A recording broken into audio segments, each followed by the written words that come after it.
Hurricane Harvey proved to be a turning point. After what is now officially the biggest rainfall on record in the United States, at least 20 dead, tens of thousands evacuated, and what could be up to $75 billion in damages. A freak storm, or does global warming mean we should be braced for extreme weather to become the new normal? After President Trump's tour of the area and his rollback of measures to combat climate change, his Environmental Protection Agency accusing critics of politicizing the disaster. Insurance companies will surely differ. How much of the cost should they bear?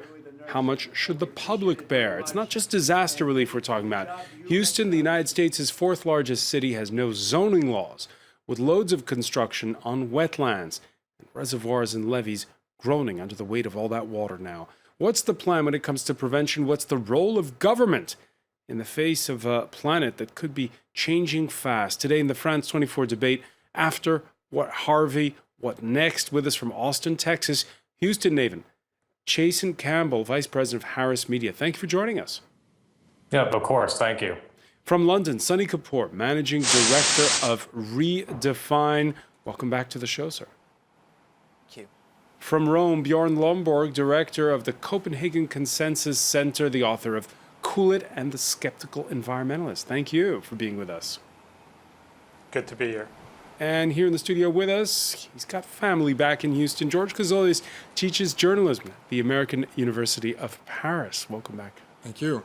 The France 24 debate on Facebook and on Twitter, the hashtag F24debate. New Orleans had Katrina, Houston's got Harvey. Late Tuesday, correspondent Philip Crowther filed this report. With floods like these, nobody should really be out in the streets, or rather rivers, of Houston. But someone has to make sure. Heads up. Fire Chief Jackie Metcalf takes me out in his neighborhood and past his very own house. Right here. We're out here taking a secondary look, trying to see if there's anybody, our last chance. The scenes all across the city are dramatic. The fire chief carries the necessary tools in case of an even more dramatic rescue. But surely nobody would stay behind with the waters rising like this. Talk again. Last chance. Huh? All right, buddy, I'm telling you, write your social security number on your arm with a Sharpie pen so we'll be able to identify you. We have 2 dogs and 5 people. Let's go. I'm telling you, it's coming up. This is your last chance. We're leaving. Yeah. I can get you to safe ground, I can get you food, I can get you shelter. Just get in our boat and let's go. The family of 5 refuses to leave. God bless you, my friend. I have no And the fire department cannot force them. but they do not want to leave right now, and I'm not going to leave behind. Okay, we're not coming back. Thank you very much, sir. Got you. Others do notice the gravity of the situation. You ready to go? Yep. Awesome. Don't rock me. I guess it was never thinking it'd ever get this bad. It just almost doesn't seem real. I don't think the whole reality of it's going to set in for 3 or 4 days, maybe a week. I used to live in that house. That's totally. They are the last to be evacuated from this particular neighborhood. The next stop for these evacuees is one of Houston's shelters, where up to 30,000 people could end up seeking refuge from Harvey. Thank you, gentlemen. The fire chief says he fears bodies could be found right here once the floodwaters recede. Philip Crowther, who filed that report, joins us now from Houston, and I think you have some good news for us. Yeah, the good news is blue skies and no rain, but that doesn't necessarily mean that the floodwaters are receding all over the city of Houston. Here is one example. Quite a few rescue operations were underway here over the last few hours. People here these are volunteers, trying to get people out of an apartment building just down the road here. Some refuse to get out, just like you saw in that report. These are situations that are unfolding all across the city of Houston. So there are still these evacuations going on all around this city, but there are fewer of them right now. Of course, with every evacuation, people have to be moved somewhere else. The shelters are very, very full in Houston. A new one opened up today in the basketball arena. I visited one that's been full for the last 2 days. But there's some good news too, because these people are actually now moving on. You can see the truck here. This was out in the water just a few minutes ago to get people in. You can see the boats behind it too. This was a rescue operation and an evacuation that seems to have worked out. And these are all volunteers that are now being sent somewhere else to try and get people out as the floodwaters still rise in some parts of the city. Philip Crowther, many thanks. We'll check back in with you shortly. Let me ask Chasen Campbell, your reaction when you see that report. Well, I was down in Houston for Ike, and it was bad, but no one ever thought the water would get as bad as it did with Harvey. This is the worst flood that the continental United States has ever seen, so it's clearly putting a lot of stress on the city and the surrounding areas in order to get that drained and get it out of there. It's pretty bad. And it's got an impact on the whole of the United States. Something like 15% of U.S. oil and gas production could be affected. And of course, when those waters recede, we'll see the extent of the damage to things like pipelines and refineries. Indeed, that's the case, and overall, I think Houston accounts for 3% of the United States' economy as a whole. We have the largest refineries in the coastal regions down there, so this impact of the refineries being shut down will be felt across the country. George Kazolis, that statement that Houston, the fourth largest city in the United States, the sixth biggest port. I mean, 27% of the gasoline in the United States comes out of Houston, mostly for the East Coast. If Houston, this was a shot across the bow for me. If Houston really gets hit, really gets hit. Ike was a really miss. gets hit. This is the biggest rainfall in U.S. history. This is not. They did not get a direct hit from a hurricane. Had Ike hit 30 miles further west, the damage and the number of deaths would have been drastically higher. This was a shot across the bow. They didn't get hit with the heavy winds. They got lots of rain, lots of flood. Maybe this time they'll wake up, stop this insensible, savage, wild construction in floodplains and everywhere else. I mean, I've seen it over the past 25 years where we live in Seabrook, between Seabrook and the whole Clear Lake area, not far from the Johnson Space Center, where they just built everywhere. There's concrete everywhere. There is absolutely nowhere for the water to go. So if a real storm hits them, and it will, it'll shut down the American economy. Chasen Campbell, you wish you had zoning in Houston? Well, zoning is an issue that the city's tried to take up before, and I'm sure we'll definitely be looking at that after Harvey is long and gone. But I would say that while there's certainly probably some parts of Houston that with construction, certain things like that are contributing to the struggle of getting the water out of there, nowhere in the United States has ever seen this much rain. It's never happened before. So we are talking about an unprecedented event. And I think that regardless of where it hit, you would be seeing the same problems. Sunny Kapoor, what's the lesson you've learned from Harvey? Well, I think the lesson is less for me to learn and those like me who believe in climate change, and perhaps more for Texans, and in particular supporters of President Trump and the Republican Party. The problem, of course, is that in all of the media that many of these people are consuming, the fairly direct, uncontroversial link between global warming and the increased likelihood of extreme weather events, such as the one we just saw in Houston, is essentially not even discussed. And this is I've seen tweets, for example, from fairly senior people, calling it a natural disaster as a direct contradiction to having anything to do with climate change. And therein lies the problem. So there is an opportunity. If this hurricane and its impact on Texas and supporters of President Trump leads to a change in mindset and finally an acceptance of climate change as a reality and man-made climate change as a reality by US Republicans, the loss of property and lives would not have been in vain, and a real positive lesson would have been learned, and perhaps this President and the US Congress might become more constructive and proactive in actually tackling climate change.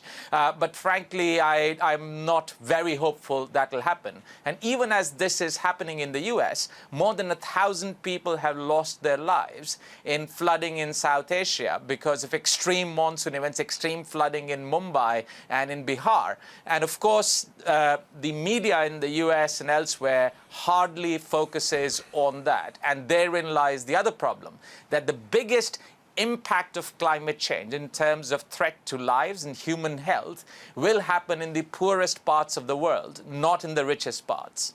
How much can we quantify from those 1,200 deaths you mentioned in South Asia during this monsoon season?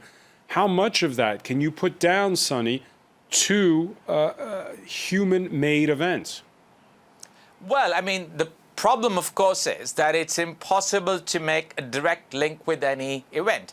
What it is possible on a scientific level to make the link for is that given the increased moisture in the atmosphere, given the increased energy, the likelihood of extreme weather events has gone up sharply. And the evidence is mounting, both in terms of how warm various land masses are, as well as the frequency of rainfall, of extreme rainfall, and far more energetic hurricanes. The statistical evidence is very clear, but for any one event to be directly attributable to climate change, that is a scientific no-go area. That's not how science works. It's probabilistic.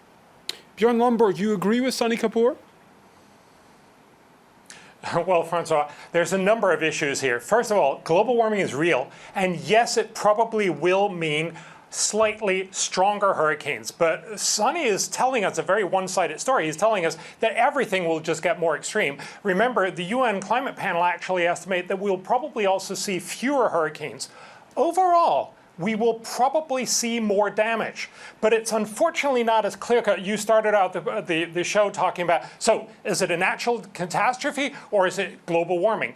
It's a little bit of global warming, but the real problem with this conversation, and Sonny sort of gave that away by saying this is really about changing people's minds and getting them to understand we need to do something about global warming, is to say, if you actually care about people who are hit by future Hurricane Harveys, the people who will be flooded all across US and all around the world, there are much, much better, cheaper, more effective ways to help them. And so by focusing on climate change, which at best is going to be a marginal player in this, you're really missing the ball. And as many people have said here before, what is really truly issue is the fact that so many more people live in Houston with so much more concrete, so many fewer wetlands that could soak up the water, so that you have basically set yourself up for a catastrophe. If we did something about that, that is, get better flood preparedness, get better levees, get better infrastructure, we could help so many more, so much better, much sooner. Yeah, there are two university and scientific studies out there proposing a solution to save Houston from the real storm that will hit it one day, bringing in 30 feet of surge. And they estimate the cost of that around $8 billion. A wall a wall and a sort of a closable levee on the Houston Ship Channel, which is just a fraction of the wall that Trump wants to build, a fraction of the cost that Trump wants to build, the wall he wants to build on Mexican border. 2 years ago, Texas legislature decided they would fund part of the study that they have to do with the Army Corps of Engineers. And the Army Corps of Engineers still hasn't got the funding from Congress to do the study, basically to take the two studies that have already been done and decide what should be done with that and then make a proposal. So nothing has been done since Ike. You heard Jason Campbell earlier saying, well, changing zoning is something that's been discussed over time. Why is it what is it about Houston? The low taxes for businesses. It's interesting because Texas is a union-breaking state. The weather is nice. Houston's an agreeable place to live when you're not in a hurricane. There are a lot of nice reasons to live in Houston. You just shouldn't let people live anywhere, especially when other people have to foot the bill when the catastrophe comes. And that's basically what we have here.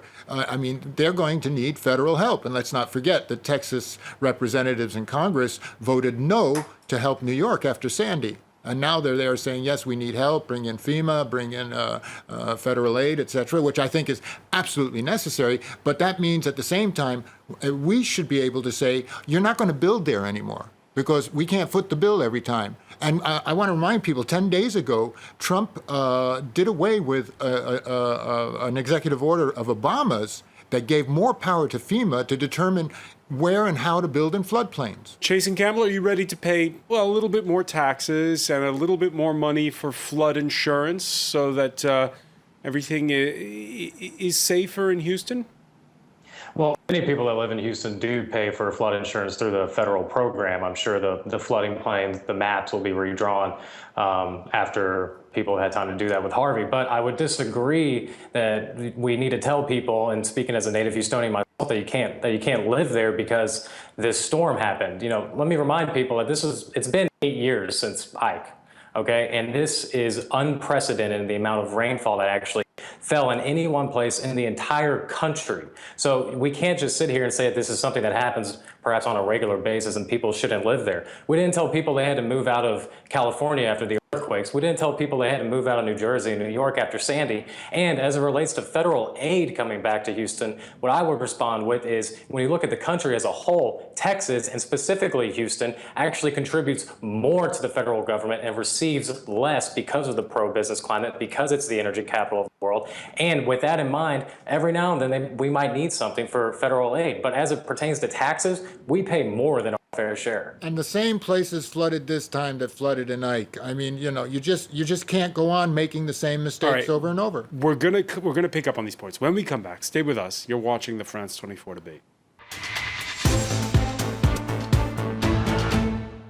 Welcome back, or welcome if you're just joining us. It's the France 24 debate, and we're drawing the consequences of Harvey, the storm that has unleashed a deluge over Houston, largest ever rainfall, more than 50 inches, the equivalent of a year's worth of rain falling in the space of 5 days. And as those waters recede, what happens next? What conclusions drawn? We're asking Houston native Jason Campbell, Vice President of Harris Media, who is with us from Austin, Texas. From London, Sunny Kapoor, Managing Director of Redefine. Also with us from Rome, Bjorn Lomborg, Director of the Copenhagen Consensus Center, the author of Cool It and The Skeptical Environmentalist, and journalist George Kazolius is also with us. Now, on Wednesday, the U.S. President toured the area to encourage the rescue efforts. Donald Trump, who promised that once the storm had passed, everything would be, quote, bigger and better. I want to say we love you. You are special. We're here to take care. It's going well. And I want to thank you for coming out. We're going to get you back and operating immediately. This has been a total cooperative effort. Again, we will see you soon. I will tell you, this is historic. It's epic what happened. But you know what? It happened in Texas, and Texas can handle anything. Thank you all, folks. Thank you. With us is our correspondent, Philip Crowther. This statement by Donald Trump that everything would be back and upright immediately. What are the reactions to that? Let me give you two reactions here from Houston. One that I only just got from one of the county sheriffs who I met in one of the flood areas just a few hours ago. I asked him about the visit of President Trump, which was to Corpus Christi and Austin, not here to Houston, and whether he liked the response from the president. He mentioned him and said the federal response had been great. And the reasons given by the sheriff for that is that emergency declaration that was signed by the U.S. president before Hurricane Harvey even hit the coast of Texas. That freed up federal funds and, for example, other federal emergency measures that might have been available. According to this one sheriff, that made all the difference. He was able to put in calls to FEMA, the Federal Emergency Management Agency, and was able to get their help much quicker than in past situations like this one, past floodings in Houston and in Texas. Now, there are other ways of interpreting the visit of Donald Trump. We know, of course, this was about him showing that he was in control, that he is able to manage a natural disaster. Every U.S. president comes across that test sooner rather than later. George W. Bush, exactly 12 years and a day ago, failed his, and that is why Donald Trump wanted to do significantly better. Now, what he did not do, though, was tour this area. Donald Trump did not come to Houston. If he had, that would probably have backfired because it would have shown him getting in the way of rescue efforts. All emergency services were needed here in Houston and are still needed at all times. Instead, he was in Corpus Christi and in Austin, and the truth is he didn't meet any flood victims and didn't see any flood damage. It was a bit more of a bureaucratic visit, if you will. He went to the Emergency Services Operations Center. He went to Corpus Christi to a fire station, but didn't go and shake hands, didn't go and hug people who might have lost their homes. In that sense, he did not do what is expected from a U.S. president. There are two ways of interpreting this. Maybe the most important one right now, though, is the one from the sheriff.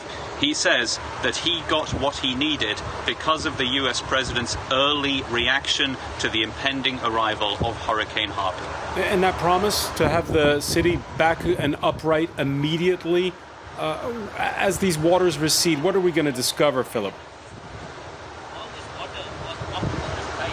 Yeah, that's pretty bombastic from the U.S. president. Obviously, that won't happen. There is so much rebuilding to be done here.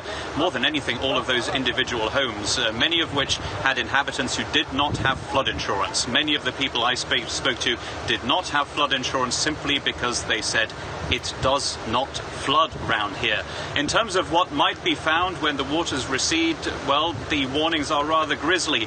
Again, back to the sheriff from the county here who told me that he is afraid of what might be found. What he means with that is, of course, further bodies, with the body count potentially going up here in Houston. The fire chief with whom I spent the day yesterday, you saw the report earlier, he also said that he was afraid that there would be bodies found in his very own neighborhood as well. There are people missing here and there, but there are no official figures as to how many people are missing. There are also no very clear figures right now as to how many people died as a result of Harvey. Those figures, of course, will go up inevitably. Sunny Kapoor, let me ask you, the counting the cost, it's early days for that right now. How will insurance companies be coping with this in the future?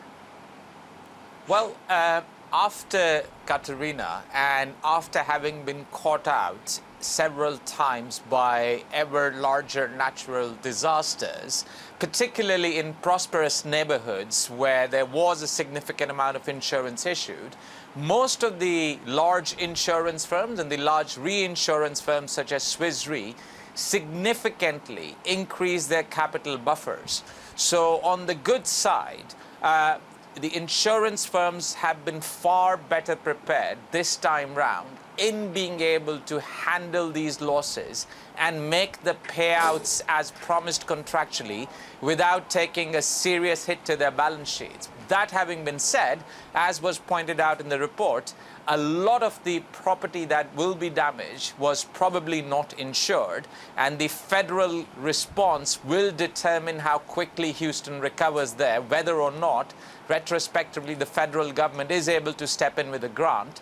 And the second perspective, I think, is that it will definitely mean that insurance premiums are going to go up across the board in vulnerable situations, particularly flood-prone Florida, etc. So I think this will overall leave the insurance industry in a worse spot, but they are better prepared. And the consequence perhaps will be that for future construction, city authorities as well as individuals will have to take into account higher insurance costs. Overall, I think from a policy perspective, this brings to fore the urgency of what I think Bjorn was alluding to when he sort of, I think, accidentally criticized me. I was not saying that the only response is we have to tackle climate change. And that's why in the climate change debate, there's mitigation and there's adaptation, because climate has already changed. And so I think overall the global policy response will be that more resources and more urgency is needed in adapting to the global warming that has already happened and that is anticipated to happen, no matter how strong our response on cutting carbon emissions is. So it brings to fore the dual track of the strategy: cut carbon emissions as much as we can to limit global warming, but also to actually proactively change zoning laws, change construction, move people away from low-lying areas to reduce the human impact of the global warming that has already happened.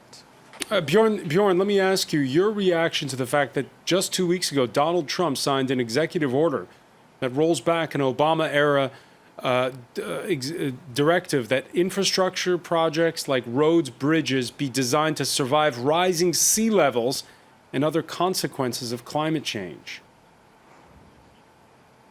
And that's probably a bad idea. Fundamentally, you need to be able to tackle both the impacts that you see today, and let's remember, we've seen hurricanes for many hundreds of years and we have documents for that, but also the increasing intensity in storms that we will see in the future. So absolutely you need to recognize this. But again, the conversation is to remember that what we have done until now is actually make sure we have lifted people out of poverty.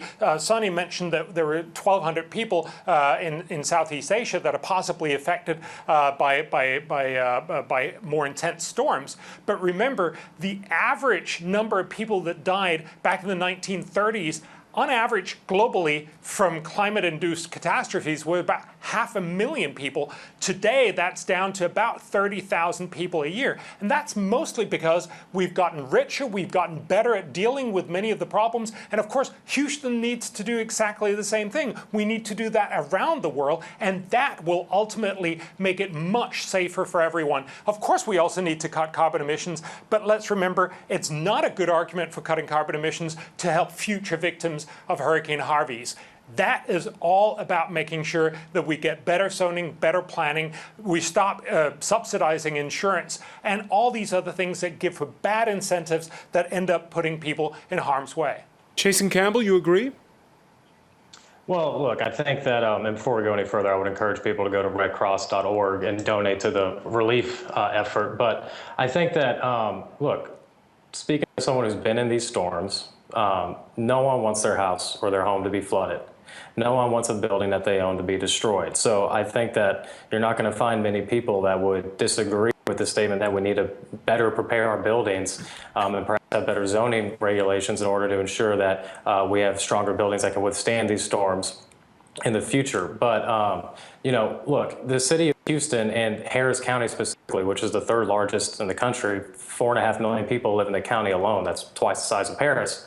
Most of it is a low-lying area. You can't just move that many people. The fact of the matter is that many people do live in Houston. They've lived in Houston for a long time, and you know, it's going to continue to be that way. Texans are a proud people. They want to, you know, especially from Houston, they want to stay in their city. Right, but when Donald Trump rescinds an Obama-era order, which seems pretty reasonable, that basically infrastructure projects take into account the possibility of rising sea levels, isn't that a bit suicidal? Well, no, I think that, if we're going to get into politics here, the president ran on a campaign that was going to cut back regulations. And while that may be the case that he rescinded those, the fact of the matter is if you want to get insurance and you do live in one of these areas, you will pay more for that insurance premium, depending upon where you live. But that's just the president following through on promises that he's making. It's my understanding that private insurance companies will not insure people for flooding. And half of Americans who have... That's not true. There are some private programs for flood insurance. They have to get involved through the federal flood insurance program. Only 2 out of 10 Houstonians were insured for flooding, from what I understand. And I understand as well that most Americans think they have flood coverage in their home insurance when they don't. Bjorn Lomborg, let me ask you, do you think the insurance companies will... at the end of the day, be the ones who end the argument, that when we've had enough of these big storms, those companies will be the ones who flex their muscle, and that's when we'll see real change? No. I mean, fundamentally, let's just remember, if we look at the data, what has really happened is that we've seen dramatic increase both in U.S. and in global impacts from storms and from pretty much everything else. But almost or all of that impact is because of more people closer to harm's way with more stuff. So for instance, while the U.S. population has quadrupled over the last century, the U.S. coastal population, because it's a really cool place, as was mentioned earlier, to live, has increased 50-fold. So what we're seeing is many, many more people living in harm's way with much bigger, much more expensive houses. So yes, there is definitely a problem. I don't think the insurance companies are going to deal with this. What we need to do, and to get the state to do, is to say we're going to stop subsidizing insurance, because that basically tells people we're going, for free or for very little money, help you rebuild a house that is wrongly positioned in a floodplain, that is going to get damaged and going to get damaged again and again and again. That's not the right way to do it. There you really need to get the insurance companies to show what's the right price of that house. And of course, if you saw the right price of the insurance, you wouldn't build the house there in the first place. Sonny Kapoor, you agree? Well, yes, we saw some of that response already because insurance premiums went up significantly. So what needs to happen is that perhaps you are not allowed to build a house close to the coast or in these vulnerable zones unless and until you have private insurance. And if private insurance, so there shouldn't be a federal subsidy. And if the private insurance firms then rightfully increase insurance premium by, let's say, 300 or even 1,000%, as they really mathematically should in some of the most vulnerable zones, many of these places will actually sort of become unaffordable to live in. And then we will stop having people who enjoy the luxury of living by the coast imposing costs on the rest of the country by making decisions but which are risky. You heard Chasen Campbell's argument in part one of our discussion that Houston pays a lot more into the national wealth than it gets back from Washington. Oh, well, if we get into that discussion, that way lies trouble, because across most countries, coastal areas are far greater contributors to GDP because of increased percentage of trade, for example. Many of the biggest ports are on the coastal areas. Much of industry is in the coastal area. That argument fundamentally gets us into territory of redistribution across a country, and it requires a completely different sort of political system of representation that we simply don't have. That's a very dangerous path to go down.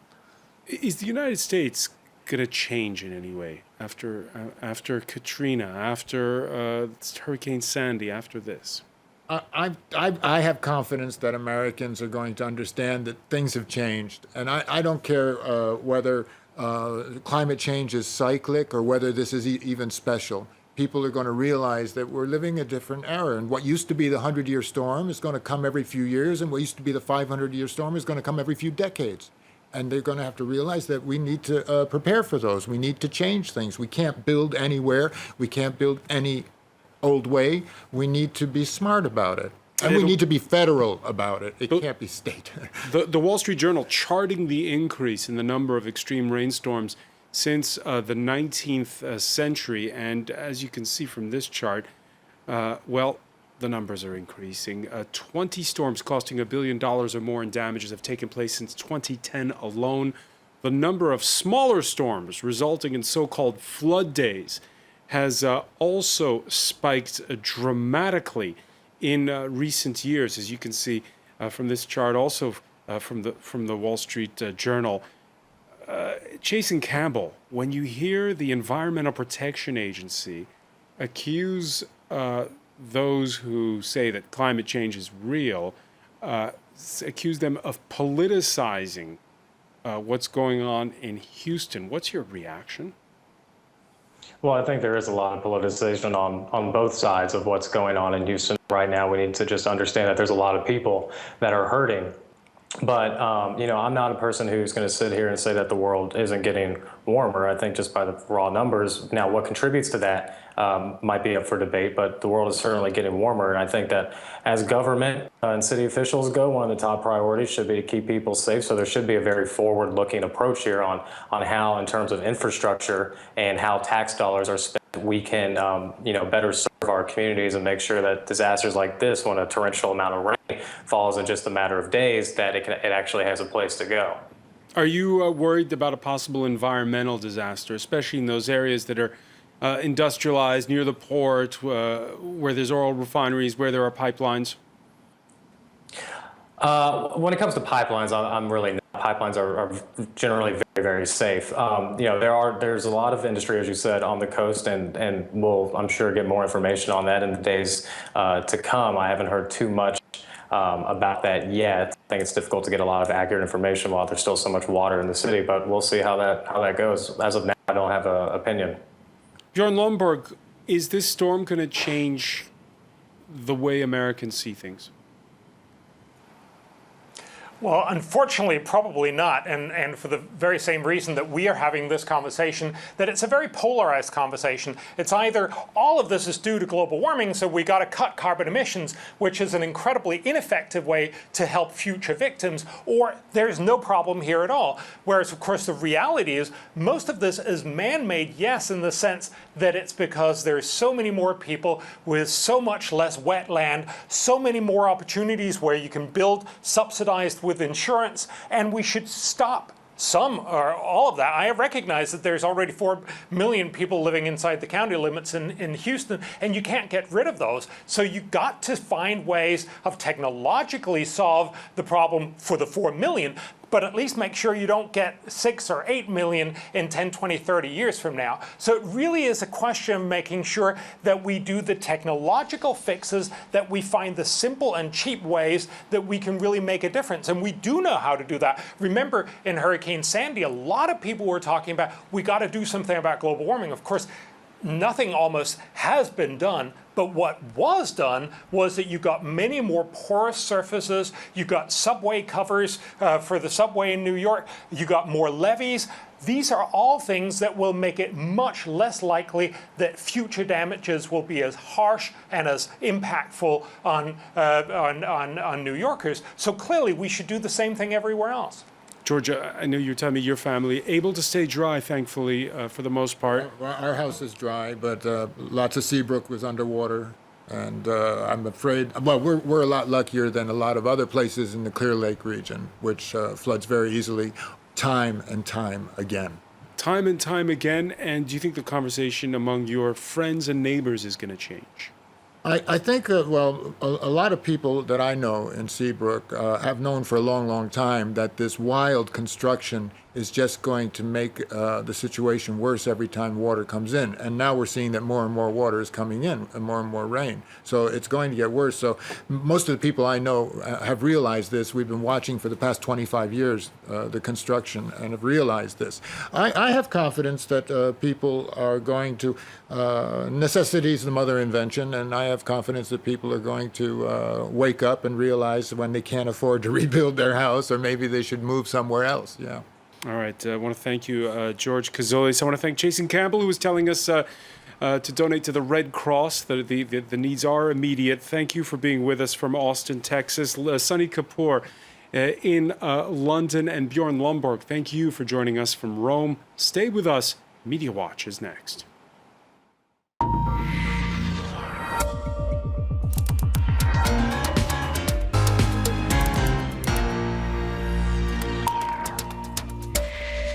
And we say hello to James Creedon. Hi, François. So social media featuring very centrally in the coverage of the Hurricane Harvey story. And indeed, many people turned to social media for assistance, with the security services, emergency services being completely saturated, for want of a better word. But certainly they were unable to respond to all of the calls. So some people turned to social media. This headline in the Wall Street Journal says it clearly. The victims turned to social media for assistance, but actually sometimes the Coast Guard and the authorities were not altogether pleased about that, because it created a dispersal of people's requests for help. To report a Harvey emergency, you must call the numbers below or 911. If busy, keep trying. Do not report distress on social media.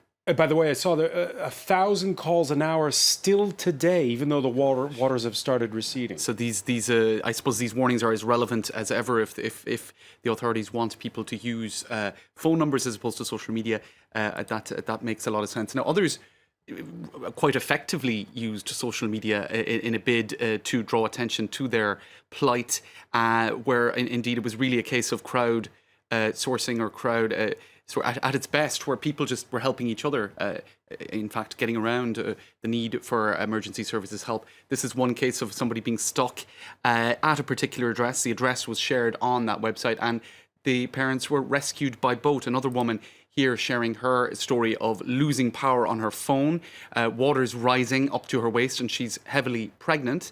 And in fact, you can see further down in that tweet that somebody logged her case with the Cajun Navy, and she was given a ticket number. Now, in fact, that in the end didn't prove to be what helped her, but she did update those who were following her situation on Twitter later, saying that she was safe. So our correspondent in Mumbai, Mandakini Gala, with the heavy rains, was saying that is the big difference from the 2005 storms, is that now you've got social media. That's right. I guess it has changed a lot in terms of how people can just find ways to help each other and find the location in which to find people who need help. Now, sports stars were also leveraging the power of social media to funnel funds. I suppose those funds for now, in the immediate, perhaps not immediately helpful in the midst of the crisis, but down the line when people are trying to put the pieces of their lives back together, that will be very useful. Tens of thousands, if not hundreds of thousands of dollars raised using various websites, just such as youcaring.com. In fact, some of those websites were crashing. There was so much traffic. Now, a couple of other angles on this story. This is Clifford Krauss writing for the New York Times. The New York Times took down its paywall, in fact, so that everybody can get access to its Houston coverage. And this reporter got caught up in the middle of this, and he said, "I've covered as many as 5 wars on 2 continents, but nothing prepared me for when the big story collided with me and my family." And he recounts the story of what we've been hearing so much of, waters rising in his home, having to move to the 2nd floor with some of our valuables, food, goods, the dog barking frantically, but actually saying that he's one of the lucky ones. As he looked out his window this morning, he saw the local fire department arriving to take away a pregnant woman and others trapped in their homes. So I guess it's a lot of cases of relativity, people suffering, but often cases of people suffering even more. And then, François, there was the fake news. It's often mystifying, really. It is always mystifying how or why people do this in the midst of some sort of tragedy, putting up fake images. But that did happen. People were sharing. Now, there were real stories of fish and... There were alligators. Right. So perhaps it's not altogether incredible that there would also be a shark, but there wasn't a shark. And in fact, it did catch out some in the media. I won't be... Don't name and shame. I won't Come on, name and shame. I won't stand on the high moral ground. It could happen to all of us. But in any case, that was cited then in the media. And just one lighter moment, this lady clearly not in too much distress, because she was able to go off and resourcefully find a 6-pack of beer to hand over to this reporter, who I think was probably quite grateful for that. Not sure if we have time to look at it, but there you go. No, we don't. All right. Anyway, he got a 6-pack of beer in the midst of reporting. James Creedon, many thanks. I want to thank our panel once again. Thank you for joining us here for the France 24 debate.